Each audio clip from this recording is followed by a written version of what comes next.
Olá a todos e bem-vindos ao Sem Rastros. Eu sou a Luciana e aqui eu conto história de pessoas desaparecidas. Minha intenção hoje era gravar 2 episódios, porque eu achei 2 casos que não se tem muita informação sobre eles, então ia acabar sendo mini episódio talvez. Então minha intenção era dar para vocês 2 episódios para que assim pelo menos ficasse mais completo. Se você já está no grupo do Telegram, você já deve ter me ouvido resmungar, desabafar, reclamar que eu estou em processo de mudança, então a minha casa e meu tempo está uma bagunça. Por isso eu não consegui fazer os 2 casos como eu queria, então eu resolvi me concentrar em apenas um caso. Espero que vocês entendam, vai ser um caso menor, como eu disse, não tem muita informação, mas eu tento no futuro fazer um episódio a mais ou fazer um episódio de algum caso mais longo.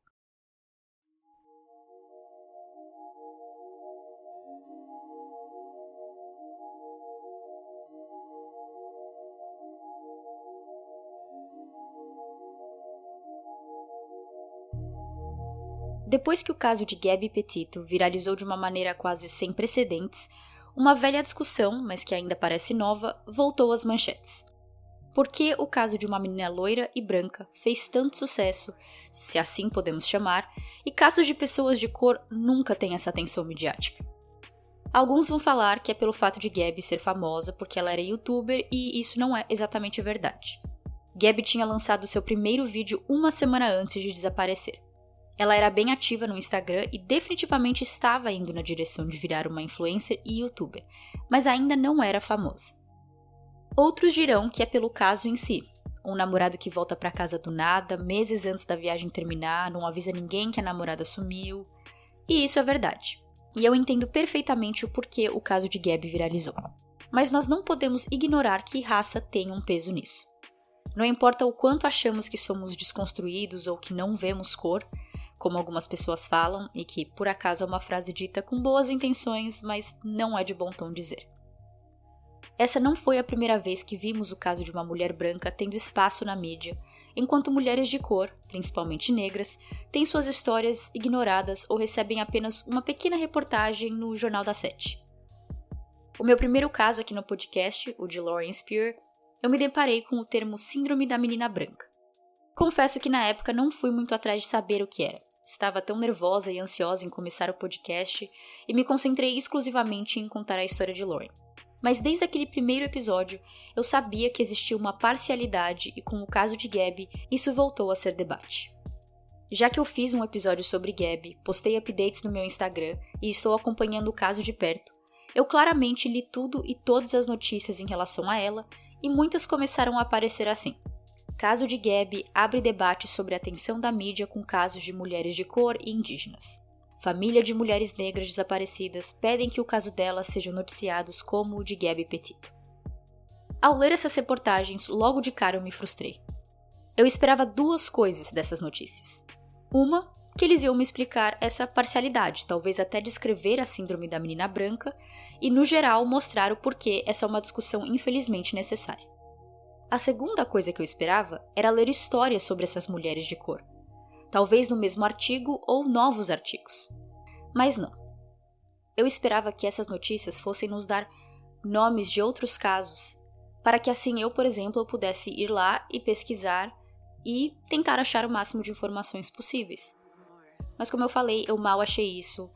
A maioria deles foi apenas uma pequena notícia falando sobre como a família dessas pessoas desaparecidas queriam que o caso da vítima delas fossem tão midiáticos quanto o caso de Gabby, recebessem tanta ajuda quanto o caso de Gabby, e era isso. Eles falaram sobre esse problema, mas não necessariamente começaram a dar vozes para essas famílias e para essas vítimas, que para mim não faz muito sentido. Mas com tudo isso dito, eu percebi que eu fiz exatamente o que eu não queria fazer. Eu me orgulho de trazer histórias do ponto de vista da vítima e contar os seus casos com respeito.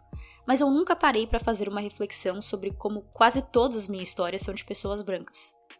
As únicas que não entram nessa categoria aqui no podcast é Aisha Degree, que era uma menina negra de 9 anos, e Sneha Phillip, que era americana e indiana. Por isso, eu resolvi ir atrás de histórias de mulheres desaparecidas de cor, que não tiveram sua história muito contada, especialmente fora de seu estado ou de seu país. Ao escrever, percebi que realmente não tem muita informação sobre o caso de algumas mulheres, mas eu vou tentar ao máximo aqui dar todos os detalhes que eu achei. Eu não vou fingir aqui que tenho poder e que meu podcast influencia pessoas, porque eu sei que eu sou apenas mais uma no meio da multidão. Mas isso não tira a minha responsabilidade. Eu não tenho habilidades investigativas, eu não tenho como solucionar os crimes que aqui conto, e principalmente não sou negra. Eu nunca vou entender o que elas passam e nunca vou ser porta-voz de movimento que não faz jus a mim, mas eu posso ser apoiadora. Se eu posso pelo menos contá-las com respeito e fazer essas vítimas serem conhecidas por elas, além do pelo que aconteceu com elas, eu já vejo isso como um bom começo. E se eu não fiz isso antes, que pena, mas nunca é tarde demais e eu vou começar agora. Bem-vindos ao Sem Rastros. Hoje eu conto a história de Akia Eggleston.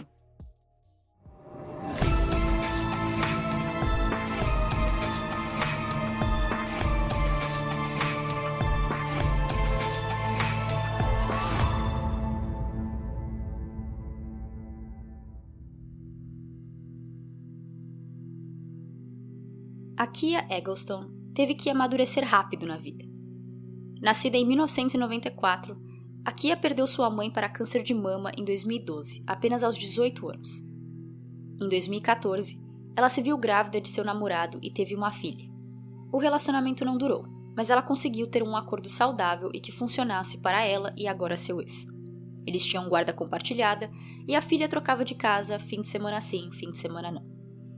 Aos 20 anos, Akia tinha uma filha e não tinha mais a própria mãe para pedir conselhos, conversar ou ter um ombro amigo. Mas isso não significa que ela estava sozinha. Akia tinha uma família até que grande e ela era muito próxima de sua tia, avó e padrasto, principalmente o seu padrasto. Talvez com a morte da mãe, isso fez com que ela se aproximasse ainda mais dele, e antes que perguntem sobre o pai de Akia, eu não sei. Eu não achei nenhuma informação sobre ele não é mencionado em nenhum lugar. Então eu acho que ou ele já morreu ou não era parte da vida dela. A família de Akia dava suporte e apoio que ela precisava e merecia. E logo ela precisaria ainda mais de apoio, pois no final de 2016, Akia estava grávida de novo.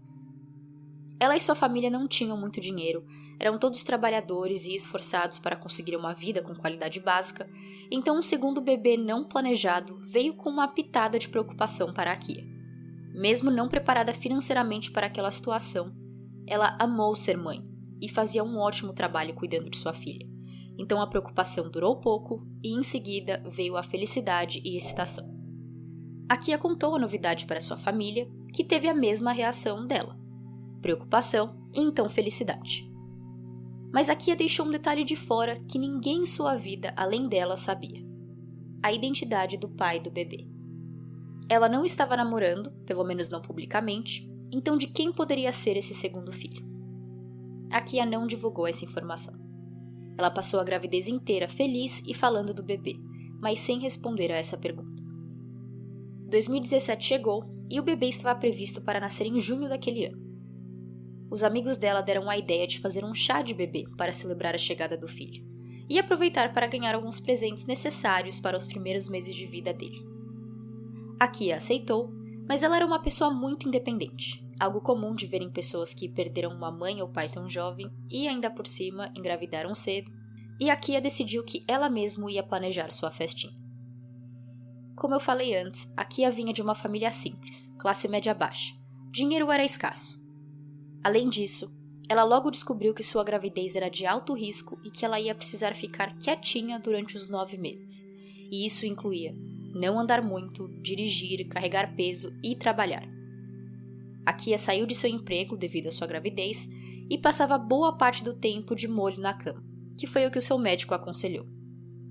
Akia tinha o que é chamado de bebê de culatra, que é quando o bebê, dentro da barriga, não está de ponta cabeça com a cabeça próxima da vagina da mulher, e sim com os pés nessa direção. Isto é, um bebê ao contrário. Isso é chamado de bebê de culatra, pela tradução que eu achei de inglês para português, e isso diminui 100% praticamente as chances de um parto normal, e faz a gravidez em si ser mais delicada. Então, desde o começo, os médicos já viram o bebê crescendo do lado contrário, ficaram de olho ali na Akia para ver se o bebê ia, aos poucos, ir virando, mas isso não aconteceu e eles já tinham até planejado uma cesárea para quando a Kia chegasse aos 9 meses de gravidez. Em maio de 2017, a Kia estava com 8 meses e o bebê ainda estava virado. Então ela estava sem emprego, dependendo de economias e ajuda de familiares, e agora ela tinha decidido preparar ela mesma o seu chá de bebê, que obviamente envolve custos. Ela decidiu alugar uma salinha de eventos em um shopping local, e só isso custou em torno de $900. Não temos um valor total, juntando decoração e comida, mas podemos assumir que deve ter sido entre $1.000 e $1.200, o que é uma alta quantia de dinheiro para quem não está trabalhando e provavelmente não voltará a trabalhar tão cedo. Aqui enviou um convite para seus amigos dizendo: venha celebrar comigo a revelação do sexo do bebê no dia 7 de maio de 2017, do meio-dia às 4 da tarde. Presenteie-me com fraldas, lenços e vale-presentes. Responda ao convite até 25 de abril. Amigos e familiares responderam, compraram presentinhos e foram todos celebrar a Kia e seu segundo filho no shopping. Todos foram chegando, colocando presentes no cantinho, dando oi para quem chegava e jogando conversa fora, esperando que a Kia entrasse pela porta a qualquer momento, para que eles começassem aquela festa de verdade. 10 minutos se passaram, nada de a Kia. 30 minutos. 1 hora. O tempo foi passando e nada de a Kia aparecer. Qual a chance de que ela ia perder seu próprio chá de bebê? Algo tinha que ter acontecido. Os convidados da festa guardaram tudo, limparam a sala alugada e foram todos até o pequeno apartamento de Akia procurar por ela. Chegando lá, acharam uma casa total bagunçada, porém semi-vazia. Tinham vários itens faltando, como o berço do bebê, roupas e móveis. Ao pararem ali na casa dela e tentarem entender o que estava acontecendo, os convidados começaram a conversar sobre ela entre si e descobriram que a última vez que qualquer um tinha tido contato com a Kia foi no dia 3 de maio. Desde o dia 4, ninguém havia falado com ela. A avó dela disse que na tarde do dia 2 de maio, ela mandou mensagem para a neta, que respondeu que não podia falar naquele momento e que ligaria mais tarde, mas ela nunca ligou. Desde que descobriu que sua gravidez era de alto risco, a filha de Akia de 3 anos ficava com o pai ou com uma babá a maioria do tempo. Por isso, Akia estava sozinha quase sempre desde que engravidou. O primeiro pensamento de todos foi de que Akia podia ter tido um parto de emergência, então todos tiveram a ideia de checar por ela em hospitais. Mas infelizmente ela não foi encontrada dessa forma e nenhum hospital tinha Akia como paciente. Em um último sopro de esperança, todos decidiram esperar até o dia seguinte para a Akia aparecer, e quando isso não aconteceu, lhes chamaram pela polícia reportando seu desaparecimento. Como vemos em muitos casos, mas em um número maior, quando se trata de mulheres negras, a polícia não deu muita bola para o sumiço dela. A Kia tinha 22 anos, era adulta, se ela sumiu foi porque quis, eles diziam. Mas também, como vemos em muitos casos, não é tão simples assim. A grande maioria dos desaparecimentos são involuntários, não importa o quanto a polícia goste de sugerir essa teoria. Sua família acredita veemente que a Kia nunca fugiria. Primeiro, por sua condição delicada. Segundo, porque ela não só era uma pessoa muito família, mas ela também nunca deixaria sua filha para trás. Se ela por acaso tivesse qualquer desejo de fugir, o que ela não tinha, ela levaria a filha. Outra prova óbvia para sua família era o Facebook de Akia.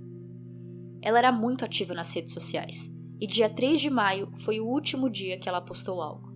E agora nós estamos nos dias 7 e 8 de maio, que foi quando ela desapareceu e a polícia foi chamada. Quando a polícia resolveu levar o caso dela a sério, o que não demorou muito, mas também não foi de primeira, eles encontraram filmagens da câmera de segurança de um banco a 5 km de distância do apartamento de Akia. Essa filmagem era do dia 3 de maio e elas nada mais mostram uma mulher normal entrando no banco, sacando dinheiro e indo embora. Nada estranho parece estar acontecendo, ela está se comportando normalmente. Akia não podia dirigir, então ela pediu para uma amiga levá-la no banco, e essa amiga, depois quando foi entrevistada, disse que ela levou a Akia e depois a levou de volta para o apartamento dela lá pelas 2 ou 3 da tarde. E também sem nada de mais acontecer, sem nenhum comportamento estranho da amiga, nem nada. Mas essa foi a última vez em que a Akia foi oficialmente vista. essa amiga foi a última pessoa a dizer que viu ela naquela tarde de 3 de maio. Depois disso, ninguém mais a viu. E o que a Kia estava fazendo no banco? Você pergunta. Ela estava sacando $572 de sua conta. Quando a família foi perguntada sobre esse saque, eles não souberam responder o porquê ela teria tirado essa quantia relativamente alta e também específica. Mas quando perguntaram para uma das melhores amigas de Akia, uma jovem chamada Cici Dias, ela sabia muito bem a resposta. O mini documentário do canal Oxygen sobre Akia Eggleston mostra prints de uma conversa entre ela e uma terceira amiga. Cici tinha esses prints em seu celular e deu para a repórter ler. Em uma conversa do Facebook Messenger entre a Kia e essa amiga, a Kia dizia que estava se mudando junto com o pai do seu segundo filho e que ela esperava se mudar até o dia 10 de maio. Algumas mensagens estão borradas e não disponíveis ao público, mas pelos prints mostrados no documentário e pelas falas da repórter, a conversa segue mais ou menos assim, começando por aqui.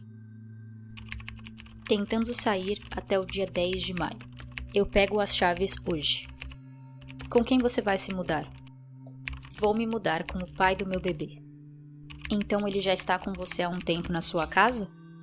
Sim, nós já estamos morando juntos há um tempo. Só que é segredo. Não preciso de ninguém se intrometendo na minha vida.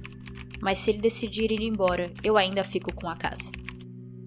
Como eu disse, parte dessa conversa está borrada e não se sabe muito bem o contexto dela, com quem ela estava conversando, o que mais ela disse. Então eu não tenho mais informações sobre como eles estavam morando juntos.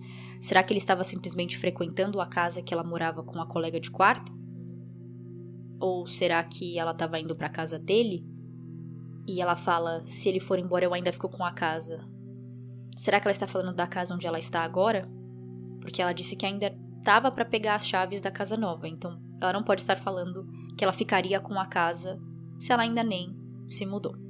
Um pouco complicada, não era essa a minha intenção ao trazer as mensagens, era principalmente para vocês verem que ela falou com alguém, existe prints de que ela ia sim se mudar, pegar a chave de algum lugar, se mudar até o dia 10 com o pai do segundo filho dela e que ela escondeu de propósito aquela informação. Quando essa informação é passada para a família, eles ainda continuaram sem acreditar que a Kia faria isso. Por mais que ela não tenha contado para ninguém quem era o pai do bebê, e eles só descobriram por causa da investigação, eles acham que se ela fosse se mudar, que é um passo grande na vida das pessoas, ela teria contado para eles. Por exemplo, em nenhum momento a Kia escondeu que estava grávida novamente. Ela só, e eu coloco só entre aspas aqui, mas ela só escondeu quem era o pai do bebê. Mesmo não tendo essa informação, a família dela a apoiou, a ajudou e ficou feliz. Eles dizem que ela estava muito feliz com a chegada do segundo baby e que ela só falava sobre isso. Perto de terminar sua entrevista, Cici também diz que, segundo a Kia, ela nunca teve problemas com o pai do bebê, mas teve problemas com mulheres relacionadas a ele. Vamos falar agora sobre o pai do bebê. A família não sabia quem era esse homem, mas com a Kia desaparecida e a polícia envolvida, era só uma questão de tempo que o nome dele seria descoberto. E quando isso aconteceu, todos entenderam o porquê ela estava escondendo essa informação. Ele era um amigo de infância do padrasto dela. Nós não temos seu nome ou sua idade, mas eu imagino que ele deve ser entre 15 a 20 anos mais velho que a Kia, se ele era realmente um amigo de infância do Sean, que é o padrasto de Akia. Sean ficou em choque ao descobrir isso, mas a polícia o instruiu a não contatá-lo durante as investigações. Os detetives sim, eles contataram o pai, o interrogaram, mas nada se sabe sobre essa entrevista ou esse cara. Ele nunca foi oficialmente chamado de pessoa de interesse, suspeito, e nem teve seu nome ou depoimento divulgado, o que é comum em caso aberto, mas nem tanto. Essa história de não ter nenhum nome dele divulgado, eu só vi acontecer em um outro caso, no de Pat Adkins, que eu cobri aqui no episódio 2. Além disso, a família disse que depois que a Kia desapareceu, esse homem nem se mexeu para ajudar. Era como se ele pouco se importava se a Kia seria encontrada ou não. Fontes dizem que ele tinha uma namorada e filhos na época do desaparecimento. Mas, de novo, pouco se sabe sobre ele e eu não tive como verificar alguma dessas informações. Ao pegarem as filmagens das câmeras de segurança da área do apartamento de Akia, descobriram que as câmeras não estavam funcionando na época. Super conveniente. Nunca vou entender pra que ter se não for pra usar, ou se for pra passar a maioria do tempo quebrada. A única e última filmagem que temos de Akia viva e bem é dela dentro do banco no dia 3 de maio de 2017. O bairro onde Akia morava, chamado Cherry Hill, tinha uma má reputação por crimes e drogas, e muitos pensaram que isso talvez tivesse a ver com o desaparecimento de Akia. Mas segundo um dos detetives trabalhando no caso, ele diz que sim, a área tem violência, mas que não é tão ruim quanto falam e que o bairro não merece a reputação que tem. A colega de quarto, que pelo que eu vi também nas fontes era uma outra mãe solteira com um filho, foi entrevistada pela polícia e também não foi chamada de suspeita. Mas segundo amigos de Akia, elas não se davam muito bem e já tiveram seus problemas, suas brigas. Talvez esse também era um dos motivos por que Akia queria se mudar. É acreditado que ela foi no banco, voltou e com a ajuda de amigo ou amigos ou de seja lá quem, ela começou a mover as coisas para fora da casa dela. Ela com certeza absoluta não podia carregar móveis e coisas pesadas sozinhas. E isso nada a ver tinha com seu peso, porque ela também era uma mulher muito pequena, mas sim com sua gravidez de alto risco. Até hoje não se sabe quem a ajudou, qual carro foi usado para transportar esses móveis, nada. Essa pessoa ou esses amigos, eles nunca falaram para a polícia e admitiram que eles estavam com a Kia naquele dia ou que eles ajudaram ela de alguma forma a tirar os móveis dentro da casa. Sua casa tinha uma porta da frente e uma atrás, com a porta de trás sendo a passos de distância de uma caçamba de lixo. Então a polícia também teoriza que podiam ter jogado o corpo dela ali, caso ela tenha sido assassinada. O caminhão de lixo passou e pegou o lixo que tinha ali dentro da caçamba e sem ninguém perceber, levaram pro lixão e agora, obviamente, não dá mais para achar.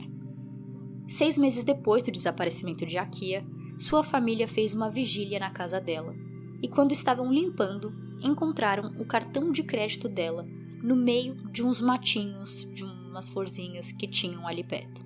O cartão não estava com aparência de velho ou que ficou exposto à natureza por 6 meses. Então, alguém tinha que ter colocado ele ali recentemente. A polícia já tinha feito uma procura pelo local, assim que eles foram informados do desaparecimento de Akia, e eles não acharam esse cartão. Por isso também acham que ele foi plantado lá recentemente. A polícia pegou o cartão, tirou fotos da onde ele foi achado, enfim, não se sabe mais o que aconteceu sobre isso ou se eles acharam algo importante ou pertinente sobre isso. Uma recompensa de $25 mil por qualquer informação de Akia foi levantada e, segundo o Sean, o interesse da mídia foi mínimo. E com isso como fator, a polícia disse que o antes e depois da recompensa, no sentido de receber ligações com pista, não mudou. Mesmo com o ganho financeiro, não houveram mais ligações depois da recompensa anunciada. A polícia de Baltimore diz que continua trabalhando nesse caso, que tem vários detetives investigando, que eles também fizeram parceria com o FBI e que mais de 100 pessoas foram entrevistadas. Mas eles ainda continuam sem saber exatamente o que aconteceu com ela e dizem que todas as teorias são válidas, que ela fugiu sozinha ou de que alguém tem a ver com o desaparecimento dela, que ela pode ter sido assassinada. Eles dizem que tudo é válido, mas eles não podem falar qual delas, já que não se tem prova de nada. Sean Wilkeson, o padrasto, é o mais vocal na busca. Ele está em todas as reportagens e mini-docs que eu achei, todas as entrevistas, tudo. Em uma entrevista de 2017, o padrasto disse que sua família não tem mais contato com a filha de Akia, chamada Emery, mas mais conhecida como Amy. Ela tinha 3 anos na época do desaparecimento e hoje deve ter uns 7. Ele disse não saber o que o pai está fazendo com ela, não parece que ele liga se a Kia vai voltar ou não, e que eles ficaram com a Amy, que é filha dele, e que desde então eles não têm mais contato com ela. Os itens faltantes da casa de Akia, como berço, roupas e móveis, nunca foram encontrados. Assim como ela própria, esses itens ou estão desaparecidos e estão com ela em algum lugar, são e salvos, ou foram descartados em algum lugar que até hoje ninguém achou. Na página do Facebook, que chama Desaparecida Akia Eggleston, existem vários comentários de pessoas que são de Baltimore, que eram próximas dela ou da família ou de alguém envolvido nesse desaparecimento. Em uma postagem feita um dia antes de eu gravar, uma moça comentou dizendo que conhecia a namorada do pai do bebê de Akia, na época que ela desapareceu, em 2017, e que ela estava sim perseguindo Akia e que ela era conhecida por ser uma bully, e que ela era uma stalker. Não se tem provas de que esse homem estava namorando essa menina na época, não se tem provas de que essa mulher estava perseguindo Akia, não se tem prova de nada. O que me faz acreditar nisso é, primeiro, pela entrevista da amiga Cici, que diz que ela estava sendo perturbada por uma mulher envolvida com esse homem. E se você ver as postagens dela em seu Facebook, várias parecem estar dando indireta para alguém, como se ela realmente estivesse de saco cheio de alguém, que alguém está enchendo o saco dela.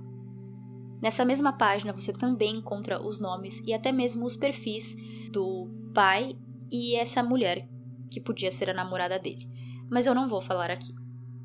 O consenso geral da internet é que existem 3 pessoas suspeitas nessa história e que deveriam ser mais investigadas, que é a colega de quarto, o pai do segundo filho e a namorada desse pai do segundo filho.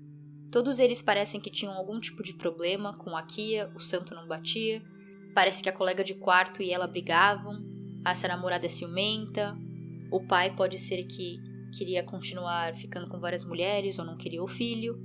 Então tem esse consenso de que a polícia deveria ter investigado mais eles, ou ainda podem investigar mais essas 3 pessoas, mas eles até hoje não foram chamados, pelo menos não publicamente, pela polícia de pessoas de interesse ou suspeitos, então não se sabe o que a polícia está fazendo sobre esse caso. Uma semana antes de desaparecer, a Kia postou um dos seus últimos posts no Facebook, que dizia: "Eu queria que minha mãe estivesse aqui." A Kia tinha 1,30 m de altura, 55 quilos, e foi vista pela última vez usando uma camiseta verde com calças pretas. Ela é negra retinta, com cabelos pretos e olhos marrons. Apenas semanas depois de seu desaparecimento, a Kia já teria que ter dado à luz a seu bebê. E se ambos estão vivos até hoje, a Kia tem 27 anos e seu bebê, 4. Em uma de várias entrevistas pequenas, apenas relembrando o caso de Akia para a mídia, o seu tio diz: "É horrível não saber onde ela está e se está machucada. Eu não acho que seu caso foi levado a sério. Eu acho que ele foi visto como mais um caso de uma mulher negra desaparecida."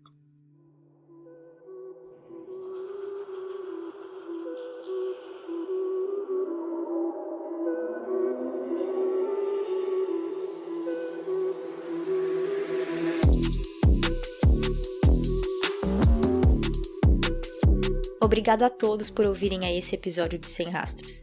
Eu gostaria só de lembrá-los que no próximo dia 20 vai ser um episódio especial em inglês com participação do meu marido. Por mim, eu colocaria esse episódio em outra data, qualquer, e deixaria o dia 20 para o nosso episódio normal, mas eu estou sem tempo de pesquisar e gravar 2 episódios que sairiam em datas próximas. Mas além disso tudo, o aniversário do meu marido é o dia 20 de outubro, por isso que eu decidi postar nesse dia. E no dia 30 eu volto com um episódio normal em português. Então eu peço desculpas para as pessoas que estavam esperando um episódio normal no dia 20, mas eu quis fazer essa surpresa pro meu marido, que pra mim é válido porque é barato. Eu não preciso gastar muito dinheiro para fazer um episódio especial com ele. É isso, vejo vocês lá. Tchau, tchau!